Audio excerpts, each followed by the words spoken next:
Perkenalkan, nama saya Mahendra Sigalingging dengan NIM 240301110003 dari kelas AK 205. Pada kesempatan ini saya akan mempresentasikan lanjutan dari tugas semester saya untuk ulangan akhir semester saya. Presentasi ini berisi tentang kondisi atau outlook perekonomian negara Tiongkok seperti inflasi, kurs, PDB pada tahun 2022 sampai 2024.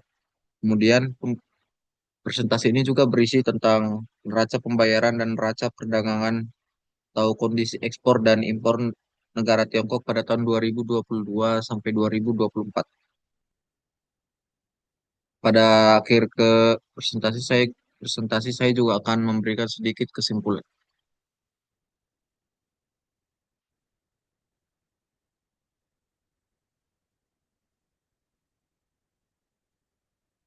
Baiklah, pertama pendahuluan. Tiongkok, Tiongkok merupakan salah satu kekuatan ekonomi global dengan pengaruh besar terhadap ekonomi dunia. Analisis ini mencakup inflasi, kurs mata uang, pertumbuhan ekonomi atau PDB, neraca pembayaran, dan perdagangan luar negeri. Periode analisis ini sendiri terjadi pada tahun 2022, 2023, dan proyeksi tahun 2024. Pertama, pertumbuhan ekonomi dari negara Tiongkok. Pada tahun 2022, pertumbuhannya hanya sekitar 3% akibat dampak pembatasan COVID-19 dan lockdown ketat. Pada tahun 2023, pemulihan ekonomi mencapai sekitar 5,2% seiring dibukanya kembali aktivitas ekonomi dan stimulus pemerintah. Pada tahun 2024, diproyeksikan tumbuh antara 4,8% sampai 5%, didorong oleh konsumsi domestik dan investasi infrastruktur. Kebijakan ekonomi difokuskan pada stabilitas dan modernisasi sektor manufaktur dan teknologi. Selanjutnya yaitu inflasi dan tantangan deflasi.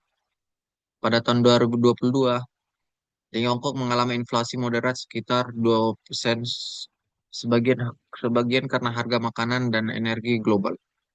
Pada tahun 2023, inflasinya rendah atau sekitar 0,9%, kan mendekati deflasi akibat lemahnya permintaan domestik dan penurunan harga properti.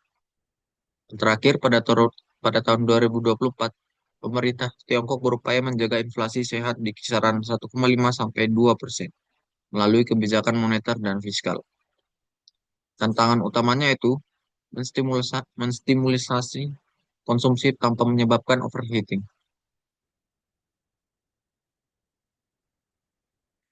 Nilai tukar yuan terhadap dolar AS atau Amerika. Pada tahun 2022, yuan relatif stabil, berada di kisaran 6,3 sampai 6,9 USD. Pada tahun 2023, yuan melemah kisaran 7 sampai 7,3 USD akibat penguatan dolar dan keluarnya modal asing. Tahun 2024, yuan diperkirakan tetap berfluktuasi karena ketidakpastian global, meskipun intervensi bank sentral masih berperan. Kebijakan kurs fleksibel sebagian dikontrol oleh People's Bank of China untuk menjaga daya saing ekspor. Neraca pembayaran Tiongkok. Current account tetap surplus didorong oleh ekspor yang besar, terutama dari sektor teknologi dan manufaktur. Kedua, capital and financial account menunjukkan arus keluar karena investasi proyek luar negeri, seperti Belt and Road Initiative. Ketiga, cadangan devisa tetap tinggi, melebihi 3 triliun USD, mencerminkan kekuatan eksternal negara. Yang terakhir, keseimbangan eksternal masih menjadi prioritas dalam strategi ekonomi makro Tiongkok. Kondisi ekspor dan impor. Ekspor tahun 2022 sangat tumbuh kuat, terutama produk elektronik dan peralatan medis. Ekspor pada tahun 2023 mengalami penurunan akibat permintaan global yang melemah dan ketegangan perdagangan. Impor 2023 lemah karena konsumsi domestik belum sepenuhnya pulih dan ketergantungan pada komoditas luar negeri. Tahun 2024, outlook perdagangan cenderung hati-hati dengan upaya diversifikasi pasar dan fokus pada pasar domestik. Kesimpulan dari presentasi ini adalah, pertama, Tiongkok menghadapi transisi penting dari pertumbuhan berbasis ekspor ke ekonomi berbasis konsumsi dan inovasi. Yang kedua, stabilitas makroekonomi relatif terjaga.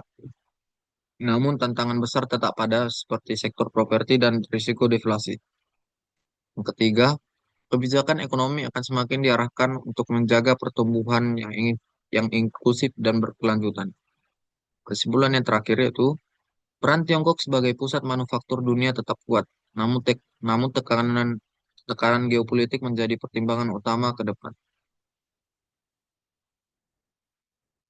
Baiklah, sekian presentasi saya mengenai kondisi atau outlook perekonomian Tiongkok pada tahun 2022 sampai 2024.